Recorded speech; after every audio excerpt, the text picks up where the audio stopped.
Olá, eu sou o Thiago Spiked e você está no Crass Conversa Oficial.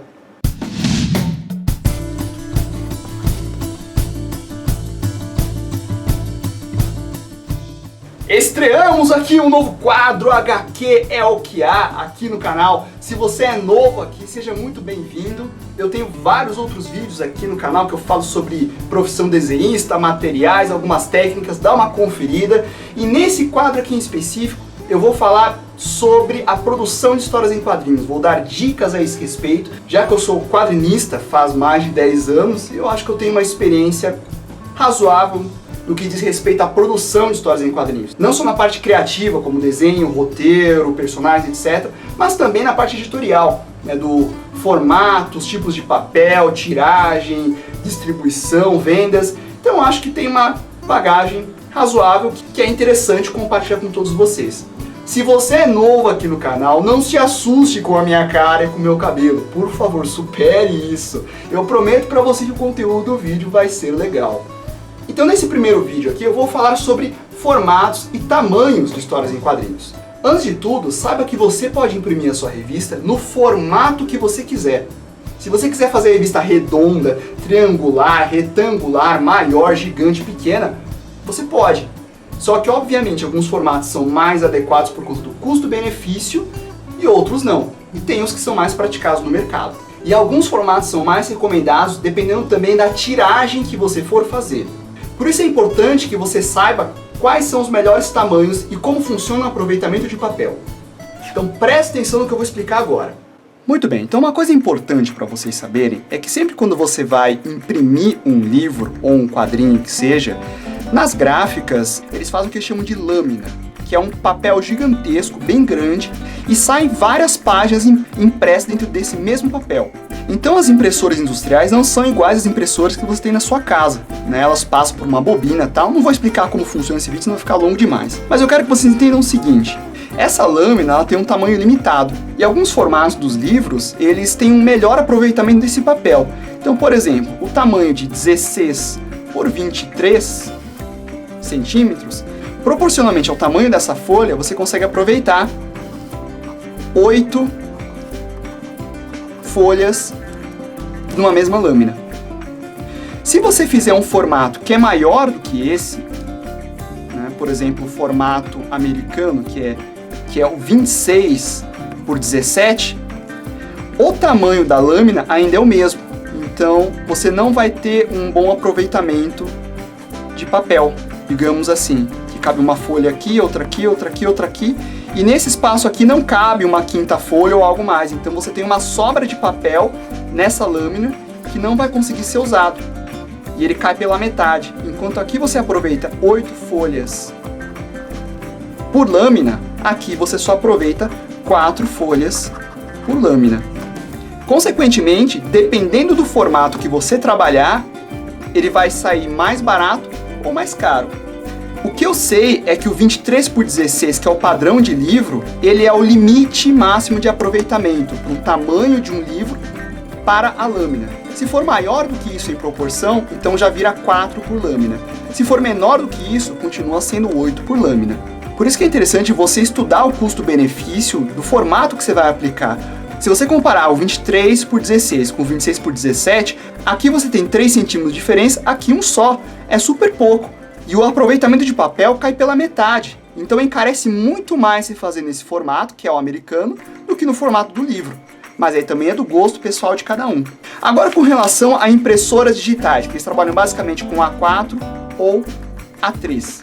Um gibi dobrado no meio no A4, ele vai ficar no tamanho de um A5.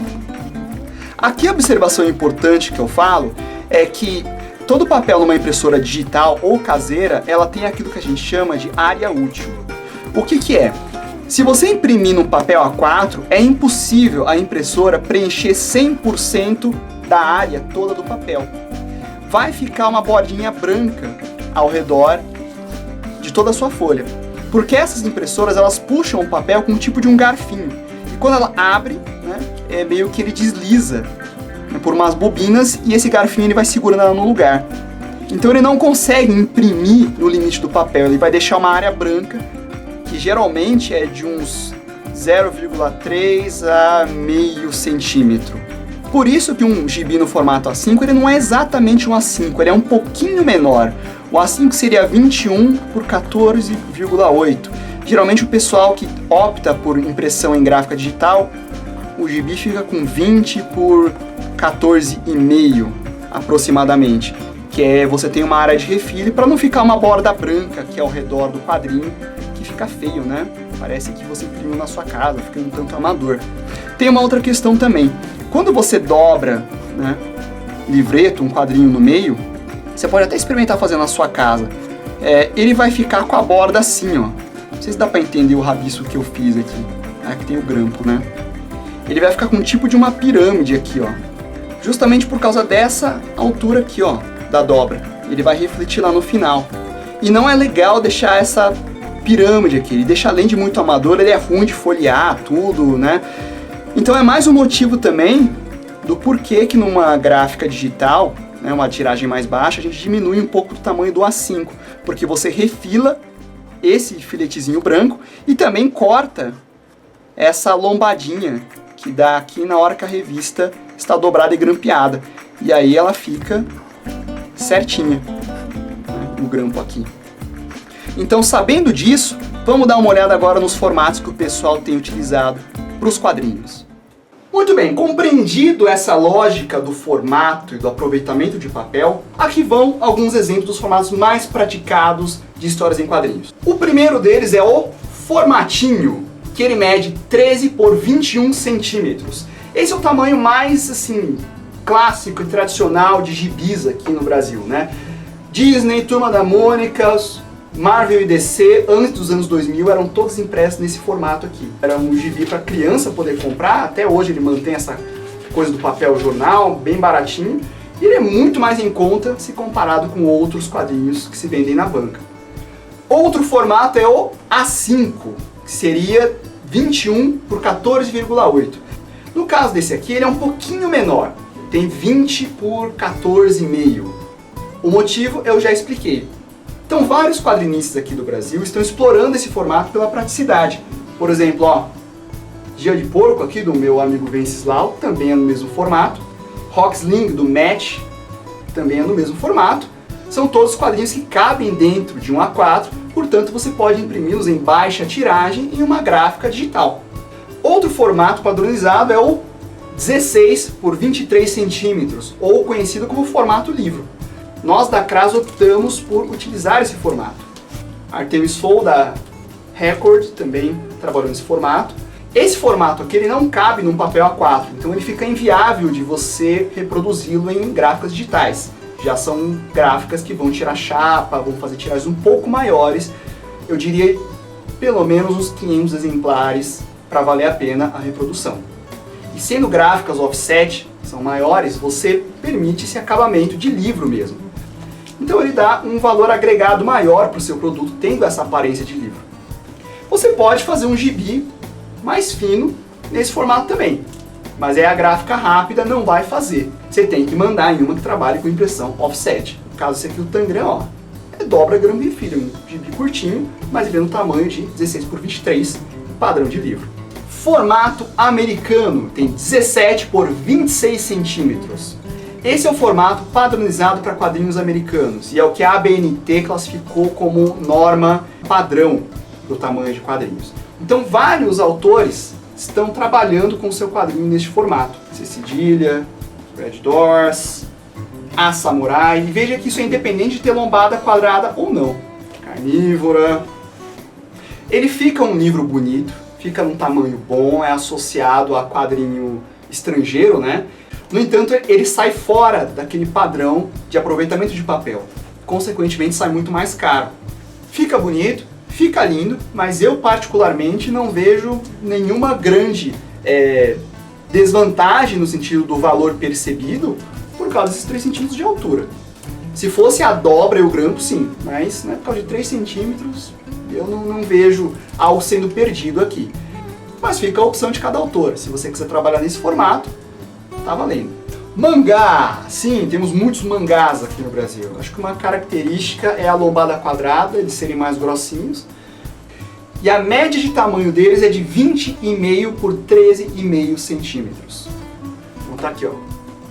Mangá, Vagabond, Tools Challenge, do nosso grande Max Andrade, né? Fez um formato bem semelhante a alguns mangás. Esse aqui também é uma opção. Muito importante, tá, gente? A leitura invertida dos mangás não é uma característica de formato, tá? Não pense que formato mangá é T, além do tamanho do livro, também ele tem que ser com a leitura invertida.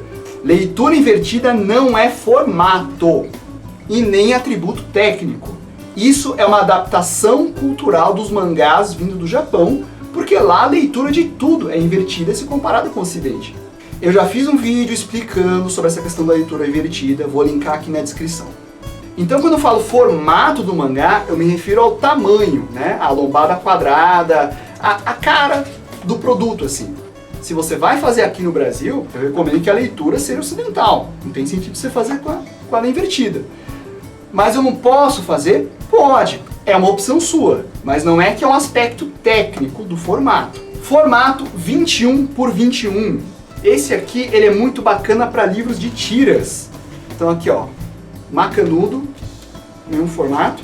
Mistifório do Gilmar também, no mesmo formato. Aí, ó. É um livro quadradinho. Ele também não aproveita bem o papel, dá apenas 4 folhas por lâmina. Mas esse formato ele é escolhido para livros de tiras, justamente, né, porque você consegue enquadrar 3 assim por página, e isso favorece a leitura. Para tiras, você pode também trabalhar nesse formato aqui, o Joaninhas e o Morte. Por ele ser um livro mais comprido, horizontal, facilita a leitura das tiras, fica mais bacana para visualizar. E o tamanho desse aqui é o 20 por 14,5, que é o mesmo do A5, só que deitado. E tem outros formatos também, no caso aqui, ó, o Uriote, o Ricardo, fez o livro dele de tiras em um formato mais quadradinho. Mas é porque as tiras eles são publicadas na internet e aí ele adapta o formato para visualização. Então esses foram os formatos mais indicados para histórias em quadrinhos, cada um tem sua vantagem e desvantagem, veja o que é melhor para o seu projeto, e é importante que você já tenha em mente qual formato ele vai ter antes de começar a desenhar as artes, porque ela tem que estar na proporção da revista que você quer. Já tenha em mente a tiragem, onde você vai guardar, se ele é um livro que é bacana de você folhear. A minha recomendação é, se você está começando, é seu primeiro trabalho, e você vai fazer uma tiragem baixa, e sua história tiver até 50 páginas, comece fazendo um formatinho assim, ó, A5 um pouco menor por causa do refil, tá? E muito importante, pede para eles refilarem na sua gráfica, porque se você dobrar um bloco de papel no meio, você vai ver que aqui na ponta vai ficar um tipo de uma pirâmide assim, papel saltado, e fica feio e ruim de folhear. Então você deve pedir dobra, grampo e refile, que é cortar aqui as laterais um pouquinho para ele ficar bacana com uma revista. Se você vai trabalhar com tiragem de 500 exemplares, um pouquinho mais, e sua história for mais longa, aí eu recomendo que você faça um formato livro com uma lombadinha, porque vai agregar valor percebido ao seu produto. Tudo é questão de custo-benefício. Muito bem, então é isso. Se você gostou do vídeo, te ajudou, achou interessante, dá um joinha, adicione os favoritos, compartilhe nas redes sociais que você possuir. Se não estiver inscrito no canal, se inscreva. E qualquer dúvida, comentário, sugestão, escreve aí nas opiniões, certo? Muito bem, então é isso aí. Estamos conversados. Por enquanto.